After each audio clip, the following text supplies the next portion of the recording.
ordinary person a hero. Be yourself as Baha'i, and be yourself as a person. That makes you a hero. Creates a hero. Or a shiro. Steadfast. That creates a hero. Then be Is yourself that as they a person. That makes you a hero. to deal with anything that life has to throw. It's all about how you strive. Sometimes Something that's a crash. be able to design a tent. My best hero is my wife. It's all about how you strive for something yourself, and how that when you get knocked down, In spite of everything, they can overcome. Can sometimes make you a hero.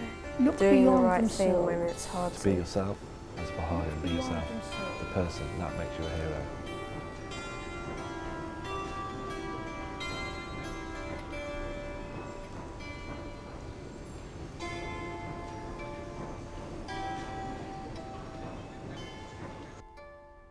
My name is Nahid Donald. Joan Birch. Ada Williams. Naim Kortatsi.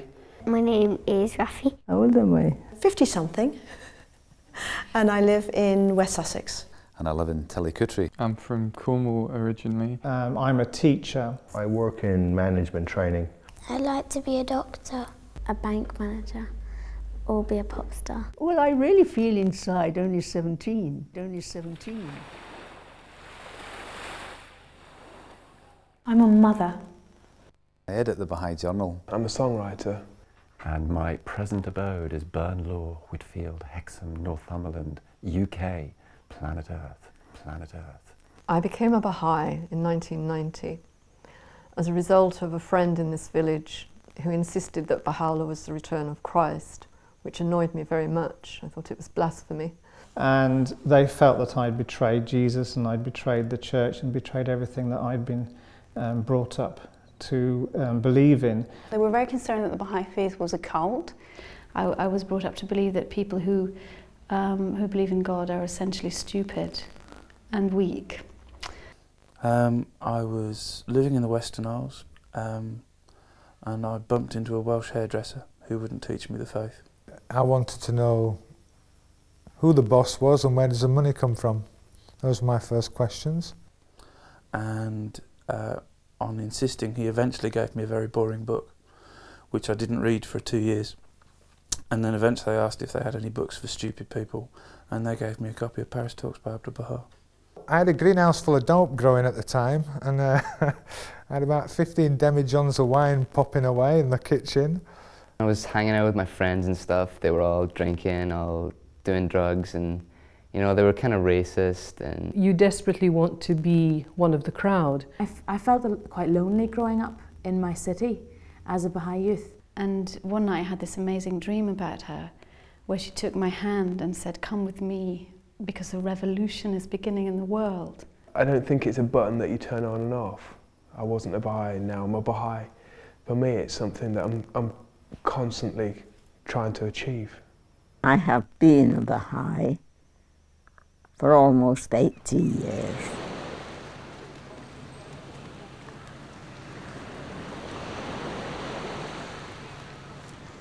My experience of prayer. It's a routine. It's a routine thing, my experience of prayer. I have this feeling like I'm so small, yet I'm at one with everything. Well, you're talking to someone who's not terribly good at prayer. Yeah, I've struggled with prayer as well, you know. My prayers are very short sometimes, but I like to think they're of quality. It's basically, without prayer, I would still be addicted to drugs. Well, you're talking to someone who's not terribly good at prayer. It's a routine. I have this feeling like I'm so small, yet I'm at one with everything. My first experience with prayer, I'd say, is being at home and listening to my mum chanting. I love to say long obligatory prayer.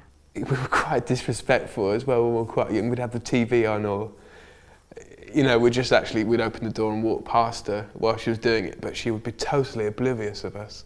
And it's funny how, looking back now, I realise how focused she was, and that was very powerful for me. Yeah. Sometimes, some days, you know, when I'm kneeling and I've got my head to the floor, that's just such an amazing experience. And other days when, oh gosh, it's such an effort to get down there and get back up again. I love to say long obligatory prayer.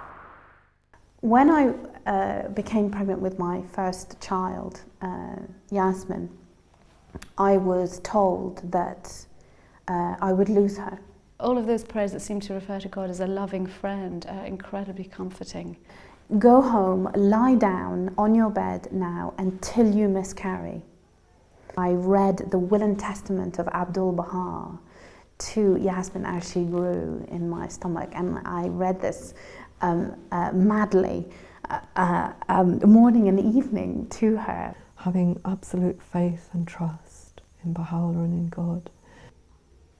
She had a perfect birth, and all the gynecologists came to see us and said, you know, this is a miracle child. When I went to visit Haifa for the first time, when the Guardian was there, we had the shrine to ourselves, to be alone there. I felt what Abdul-Baha said. I could have walked through the earth barefoot to have taken that message. It was something, and yet I wanted to stay forever. It was something so wonderful. I could have walked through the earth barefoot.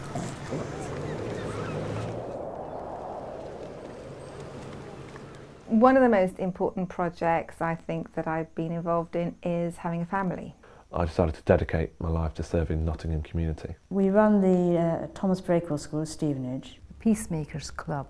We are engaged with the Lions Club in talking newspapers. Do storytellings in prison. Peacemakers Club. Where children say prayers, where they become familiar to the name Baha'i. We have this atmosphere which is just positive and it's just love, and all the normal things of the world just disappear, you know, so that we're actually creating the holy household for them to be in, you know, that they get a taste of being in the presence of Baha'u'llah. This is just this little small project, very small project, once a month meeting and every summer a camp. An ordinary person becomes a hero when they fall in love with Baha'u'llah and they try their utmost to please Baha'u'llah. It's not easy to go to somebody's home and say, hello, how are you, have a cup of tea, and I've come to invite your son to this Baha'i feast for children, would you like to come? There are many Baha'is I know who will say, oh, I'm just an ordinary person, but in fact they're not, they are heroic. The Western Isles as a whole, and especially Isle of Rhys, is a very, very religious part of the United Kingdom. You're discouraged very strongly from any work around your house on a Sunday. You can't hang washing on a Sunday.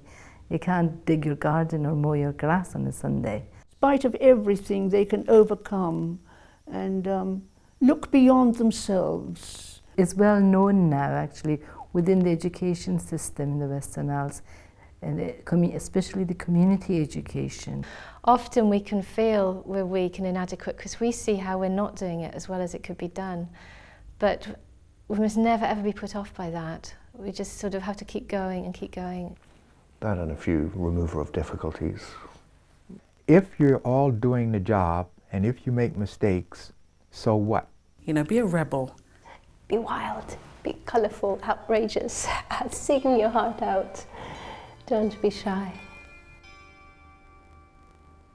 An ordinary person becomes a hero when they fall in love with Baha'u'llah and they try their utmost to please Baha'u'llah.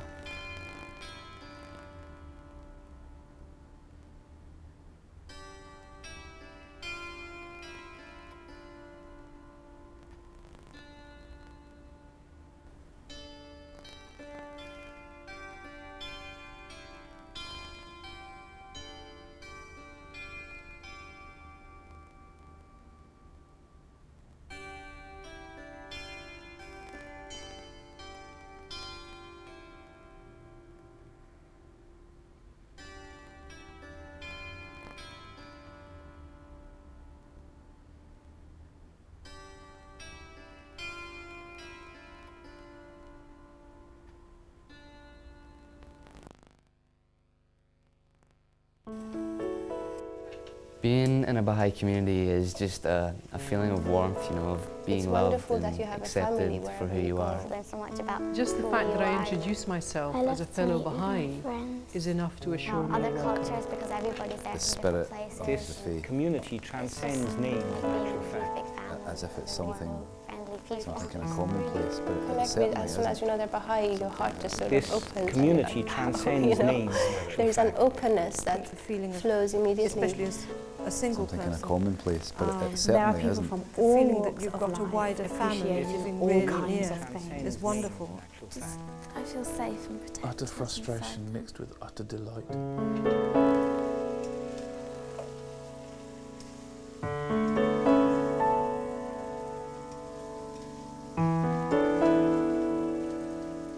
The distinguishing feature of the British Baha'i community is their devotion. They're fantastic. When you really need them to rise up and do something, they obey and they go out and do it. Steadfast and obedient. Concrete and stalwart. Practical, productive community. The distinguishing feature of the British Baha'i community is that they're not very British. There's like this veneer of respectability, and then there's this kind of primal, and not Celtic, but just kind of primal British rootsiness. There's this wildness to the humour, there's this wildness to the artistic spirit that runs through the British community. It's also got a nice healthy dose of not disrespect but questioning and challenging, and I think that's really important. Steadfast, concrete, stalwart, practical, productive, concrete, their devotion. I come from the Londonderry community in Northern Ireland. Well, we don't really have a community because it's just Dave, Steve and I now. Growing up in the rural areas of Leicestershire and Rutland, we had to face a lot of prejudice from the people we lived amongst, to the point where my dad wouldn't get served in shops, we'd get spat at on the street. We are a bunch of people that couldn't be more different. And whenever I walked into a room full of Baha'is, I just relaxed completely. This tension that I used to carry around with me permanently would just vanish as soon as I was in Baha'i company. We have an Italian, we have an American, a German, a Persian, an English person, I'm Indian, I'm somebody from Wales. Do you know, it's such a diverse group. Yeah, I think we're all pretty different and mad and crazy in my home community. People think community, Baha'i community, oh, it's just the people who are in your feast, but it's everybody who runs, everybody around you. That's your community. And until we understand that our community is everybody, not just the Baha'is, we won't get anywhere. This community transcends name.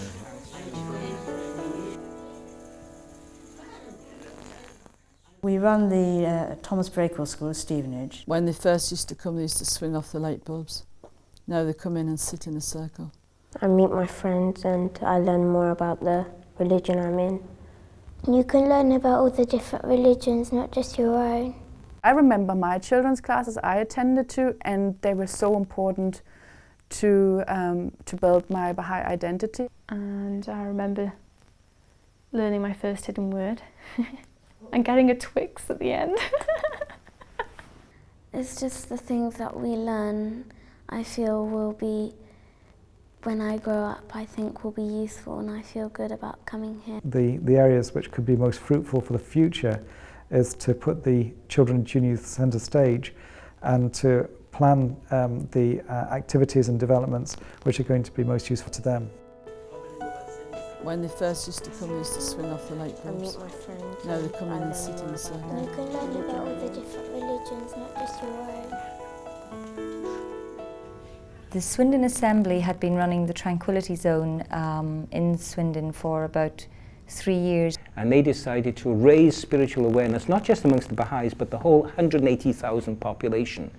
So we went along and had some consultations with people who work for the local council, and particularly in social services, where they see so many sad cases of youth who have lost their way. I want you to imagine that these kids, first of all, they're off the wall.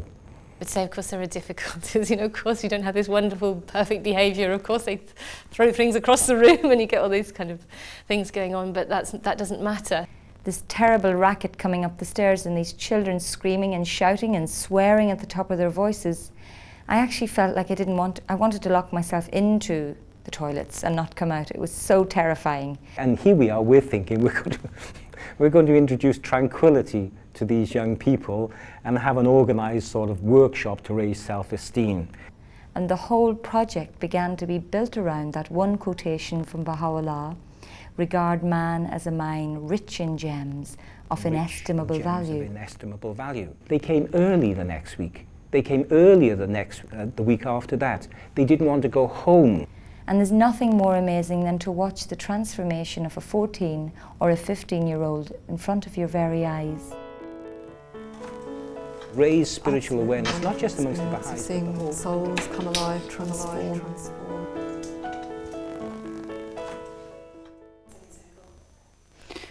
My experience of the study circle has been that it generates love. Absolutely wonderful experience of seeing souls come alive, transform and really get into gear.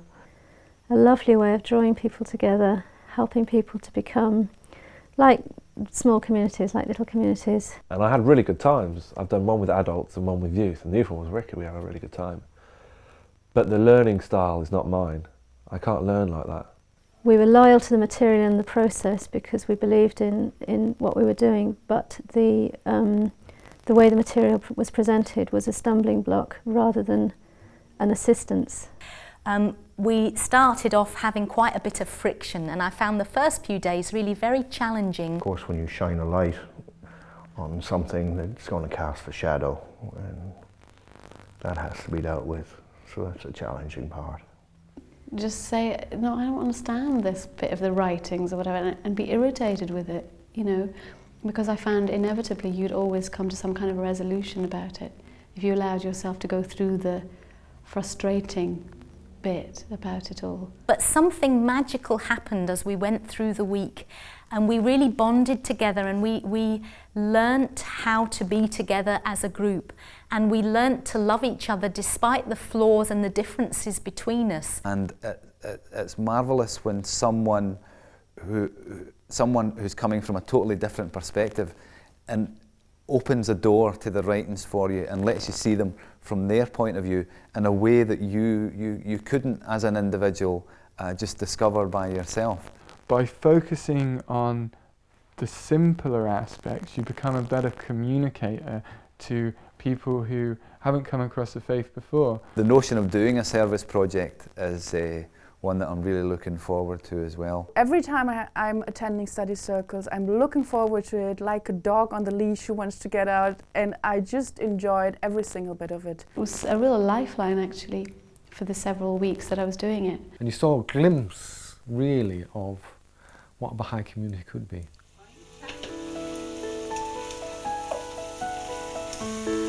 And you saw a glimpse really of what a Baha'i community could be.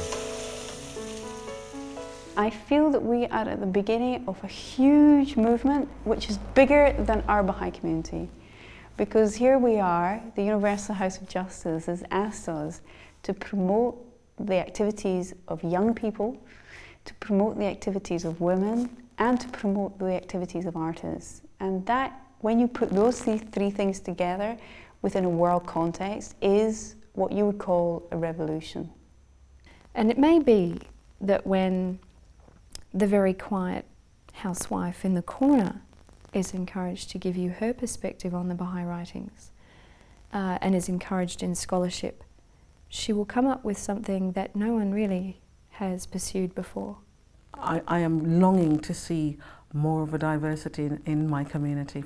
We need to have a family-centred community so that everybody can use all of their expertise, experience, skills, resources as part of their service, and not feel that being an artist or being a mother or making cakes or something is somehow not as good as being on the Baha'i Council or being on the Training Institute Board or being a study circle facilitator. These are just different paths of service. So we've got much to do, but a very exciting job. And I send my blessings and love to everyone.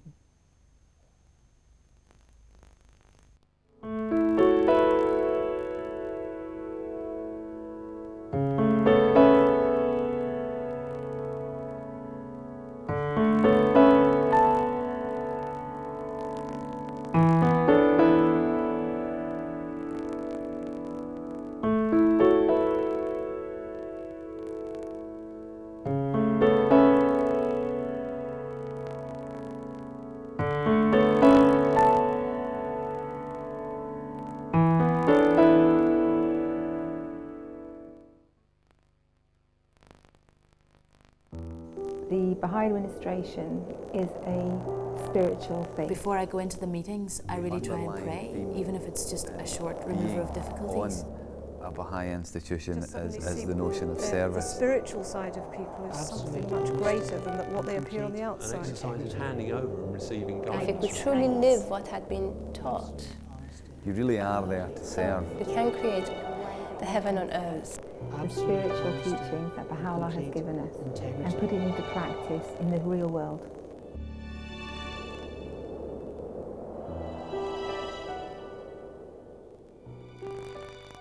My experiences of serving on committees are always positive, deeply challenging, but always positive.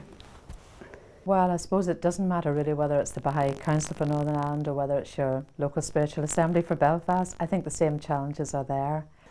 Yes, I suppose consultation is always the biggest challenge because we always think we're right. There were times when I was absolutely sure that my way was the only way and it should be the highway. You know that your answer to the problem is the right answer. And unless the Assembly decides what I want it to decide, then I'm not going to play ball. I'm going to take my ball away and go somewhere else. You know, you'd expect people to behave in a mature, consultative way, and when that doesn't happen, of course, that really is very tough. But when it works well, it's like, I don't know. I get that kind of shiver down the spine feeling. You experience that mystical closeness to God because you're putting into practice God's teachings. Maybe it gives us a little tiny glimpse of what the next world will be like. My experiences of serving on committees are always positive. I get that kind of shiver down Maybe the it spine gives us a feeling. little tiny glimpse of what the next world will be like.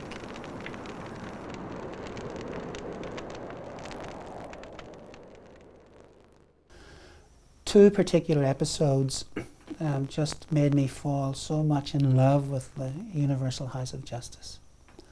One was when they sent me a telegram saying they were praying for Kerry after her accident. She was 8 years old and she was knocked down by a car, a severe head injury, and was in a coma, not really expected to come out of it.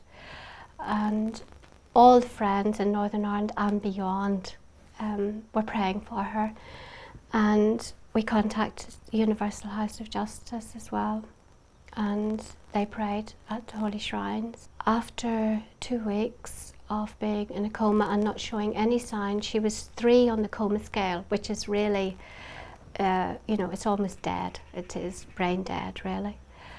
And after the prayers from the House of Justice that morning, we received a telegram from the House. She shot up the coma scale to number 10, to 10. The coma scale goes to 15. 15 is fully conscious. And she went from 3 to 10 in one day. And really they were calling it a miracle, which it was. But for this request to be answered by the Supreme Body, just showed me that they care for everybody.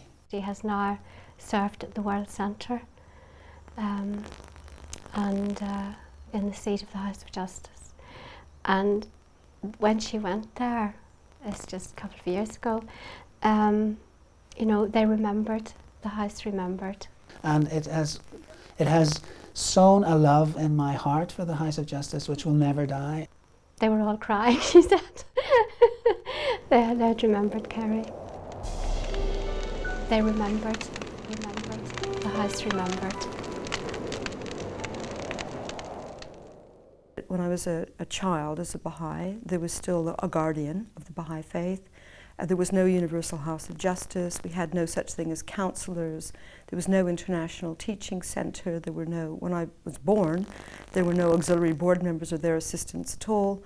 And the whole Baha'i faith has changed since I was a baby. I mean, in those days, you hardly dared blow your nose without getting permission from the National Assembly or the local assembly. I think each of us, when we become a Baha'i, tends to bring into the faith a snapshot of the faith as we learned about it, and we expect it to be like that forever. The faith isn't like that. The faith grows and develops, and it's up to us to grow and develop with it. My understanding of the administration has changed enormously because I saw it as a sort of a necessary evil when I became a Baha'i. The idea of voting for people and there not being nominations, things like that, just seemed a little bit strange when I first read about it. But when I look at what happens in sort of politics and things, you know, the more I think, well, it's a really good model. And over the years, I've come to see it as the most incredible enabling structure. I was amazed at how responsible and, you know, almost in awe of the institution I felt. There was no universal house of justice. And it's up to us to grow and develop. Come to see it as the most incredible enabling structure. My role as an auxiliary board member is more about encouraging people. It's about infusing spirit into Baha'i activities and working with people and building relationships. What the councillor gives to the Baha'i Council of Northern Ireland is just terrific. He's very inspiring. He's our guidance. Because as a body of 9 people, you may see things in a certain way. When you bring in the other arm of the faith, you may get a completely new dimension. You can't have one without the other. Parents need to lovingly discipline their children, but they need to let them play until their heart is joyful. That's how I see the 2 arms of the faith. It's about infusing spirit into Baha'i activities. Need to let them play until their heart is joyful. The advent of the Baha'i councils has made a huge difference. My goodness, this has made such a difference in the way the whole Baha'i community is administered. Authority rests with LSAs, with local spiritual assemblies, with grassroots organisations, with local people taking initiative and making decisions. And at national level, it's a question of coordination. I suppose it's because the general thrust of the world, not just of the Baha'i faith, that Baha'u'llah says must come about is decentralization. It was the Baha'is leading the way. It just felt really good. I think the creation of the Scottish Council has been a marvellous acknowledgement of the fact that within the UK, the Scots see themselves as a distinct national entity. And having the Baha'i Council, I think, just gives that link between our National Assembly and the community here in Northern Ireland. The Regional Council for Wales, wonderful idea, fantastic. Because they give believers within each of these national groups that make up the UK a point of focus. It was the Baha'is leading marvellous the way. It just felt really acknowledgement. It just felt really good. The institutions of the Baha'i faith, in my understanding, offer absolute honesty and complete integrity. Hopefully ego and power doesn't come into it. And that's something I think that's quite precious that we can offer. A bottom-up approach of problem solving. A vision of a world where the commonality, the things that bind us, are greater than the things that divide us. The best thing the Baha'i community can offer is itself as a model, and where the opportunities arise, consultation. The more this notion of a service ethic will become general currency, it will become accepted that it's better to give than to receive, and it's better to serve than it is to dictate. The things that bind us are greater than the things that divide us.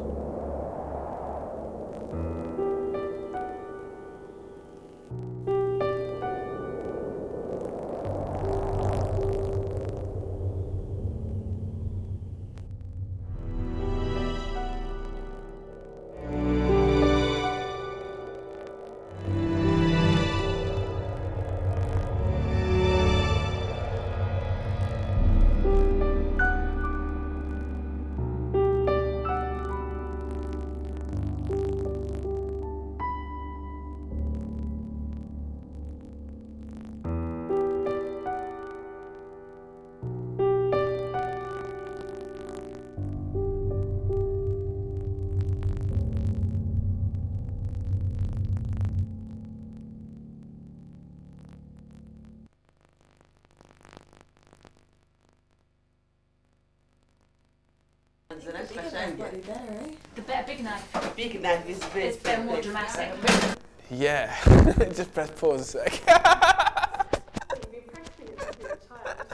Okay, I have to lie down and say it. We don't have so many suits anymore. It's a free, no obligation trial, folks. In your home for 14 days. Money back guarantee. What can it cost? Only your soul. Art of madness. It was a minister or a very high-ranking MP anyway, and at the end of the conversation I said, yes sir, yeah, I will pass that message along. Thank you very much for calling. Lots of love, and hung up. Are there rules in the Baha'i faith? You should not A, be nasty to people, B, be nice to people, C, not care about anything. Shut up, listen and follow the guidance. My auntie and my sister and me always on Sundays go to McDonald's, which is just that way. There was also the time when the chairman of the LSA ran over my cat. Now let me tell you about that. I thought gravity was great. It really helped me feel down to earth. You know, it's like, no, I won't say that, don't put that in. It's like... Well, what can I tell you about this sweetest of activities? I hate it, I hate it, I hate it. What makes an ordinary person a hero? I think climbing trees, flying and saving the world. Remember, friends, being a Baha'i is not just for Christmas. Okay.